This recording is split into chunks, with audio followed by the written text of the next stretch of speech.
The race to replace Rishi Sunak as leader of the Conservative Party is underway. Former Home Secretary James Cleverly threw his hat into the ring on Tuesday. And now the former Security Minister, Tom Tugendhat, has become the second Conservative MP to announce his bid, and he joins us now. Good morning to you, Tom Morning, Tugendhat. How are you? Very well. Thank you for joining us here on BBC Breakfast. So, why should it be you?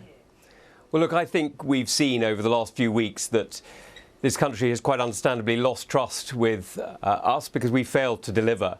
And what I'd like to do is to rebuild that trust, to rebuild the Conservative Party, to reunite and to make sure that we're able to deliver. Now, I think I've got the track record that shows that. I've demonstrated on operations in the military in Afghanistan and Iraq that I'm able to deliver. I've demonstrated in Parliament that I'm able to stand up against those who would threaten us, authoritarian dictators like China and Russia, changing our policies and making sure we're getting the best result for the British people. And I'm able to deliver in Cabinet as well as Security Minister. And I think we need to rebuild that trust. We need to make sure that we get back to the politics of delivery and are able to deliver for the British people. What makes you better than the Home Secretary, or former Home Secretary, I should say, James Cleverly? Because he's been a minister, hasn't he? And he's served in Cabinet. He has, and he's a great friend, and I think he's an excellent guy, and I'm sure there are many other good Conservatives who are going to be standing as well.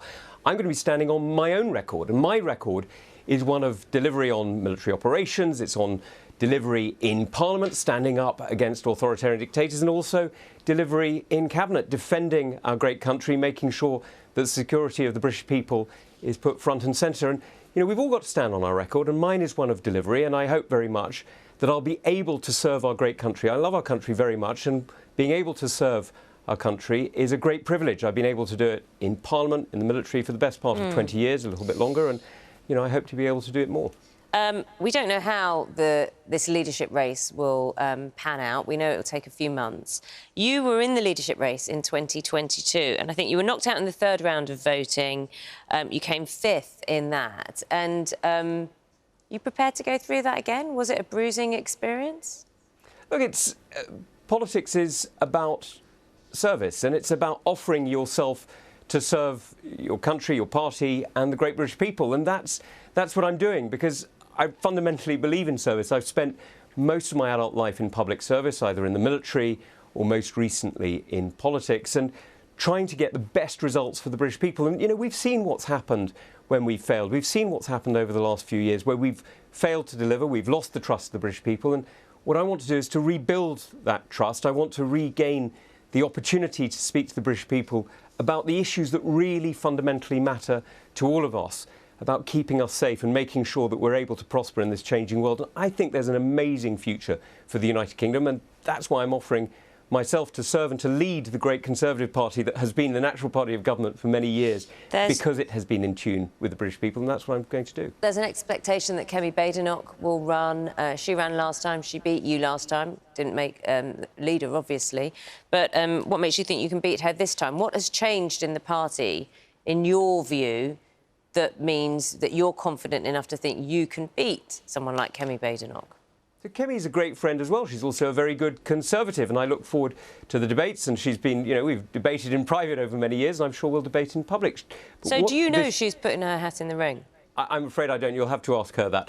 What I'm here to do, though, is to talk about, you know, what I'm standing for, what I'm here to offer, and I'm here to offer that ability to deliver, whether it's on operations in Parliament or in Cabinet, to make sure that we're able to serve the great British people in the best way possible, to deliver for everyone in the United Kingdom and make sure we're able to unite the country again. OK, let's talk about some of the things you've spoken about. In the Telegraph, there's a piece, obviously, that you've written, and you've spoken about leaving the European Convention on Human Rights.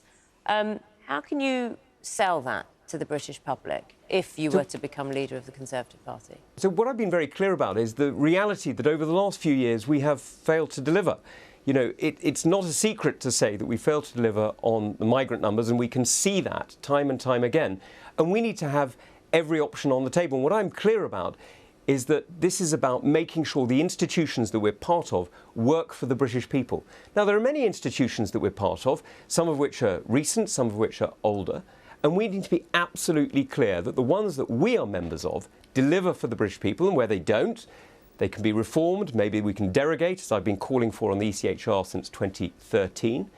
or indeed, if it needs to, we should leave them. Because this is about delivering for the British people. This is about restoring trust and making sure that we deliver on the policies, the priorities of the British people, and we're able to serve our great country. Is the European Convention on Human Rights a bad thing? No, but it's something that was passed in 1951, and, you know, our British Parliament has changed remarkably in the last 4 weeks. Many other things have changed in the last... for the UK, then? I'm sorry, forgive me, Naga, I couldn't hear. Sorry, why is it good enough for other European countries but not for the UK, then? That's not what I've said. What I've said is that we need to look clear-eyed at all the institutions that the UK is a member of, and we need to make sure that they serve the interests of the British people. And I think that's a very simple test that we should be applying to every single organisation that we're a part of. Because the point about all these institutions is they're there to serve the prosperity and happiness of the British people. They're there to keep us safe. And there are many different institutions around the world, some of which worked 100 years ago and don't work today, others which worked a few months ago and don't work today. And we need to make sure we're constantly reviewing what it is that serves the interests of the great British people, because this is about delivery. This is about restoring trust. And when we don't deliver, when we don't have the trust of the British people, you know, we lead to the kind of electoral results that you've just seen. So we need to be absolutely clear-eyed. We need to be absolutely at the service of the British people, and that's what I'm saying. To pick up on that electoral result, which was a disaster, I think is fair to say, for the Conservative Party. Fair. Yeah. Can you turn that around in 5 years and win an election as leader of the Conservative Party? Yes, it is possible to do that. You've got to restore trust, you've got to demonstrate delivery, and you've got to be able to listen to the British people to make sure you understand where the challenges are. But you can look at what Keir Starmer achieved, frankly. He went from his worst electoral result to his best in 5 years. We can do the same, but we need to be united, we need to regain the trust of the British people, and we need to be ready to deliver. Tom Tugendhat, Shadow Minister for Security, thank you very much for your time with us here on BBC Breakfast. Thank you.